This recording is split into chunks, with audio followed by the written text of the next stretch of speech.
Le tout premier conseil, c'était la séance d'installation avec l'élection du maire et des adjoints. Ce deuxième conseil de la mandature signe en quelque sorte la réelle mise en route avec la formation des commissions et la désignation des représentants dans les organismes extérieurs. Dans les instances extérieures, il n'y aura que des représentants issus de la majorité. L'opposition sera en revanche présente dans la commission d'appel d'offres, ainsi que dans la commission de contrat de délégation de services publics et de concession et dans le conseil d'administration du CCAS. Coup de pouce supplémentaire pour compenser un peu les pertes liées aux mesures sanitaires.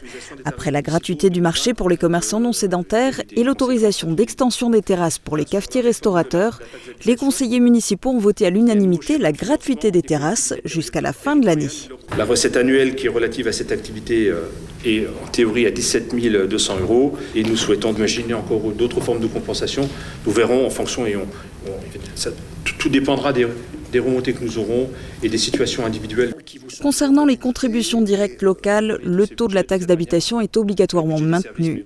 Le conseil municipal a décidé de maintenir aussi les taux de la taxe foncière sur les propriétés bâties ainsi que celles sur les propriétés non bâties. Du nouveau du côté de l'opposition, suite à la démission de Nicole Beckrich, son deuxième de liste fait son entrée au conseil, François Bourbeau. L'occasion d'une première prise de parole acerbe. Ne pas faire partie de la majorité lorsque vous êtes conseiller municipal est souvent un rôle ingrat. En effet, on pille vos idées, on vous implique peu ou pas dans les décisions municipales, on dénigre votre travail en tentant de vous discréditer comme vous l'avez fait, monsieur le maire, dans votre tract de fin de campagne. Le ton est donné, pas sûr qu'il évolue au cours de la mandature. Prochaine potentielle joute verbale lors du prochain conseil municipal, le 9 juillet, à l'occasion du vote du budget.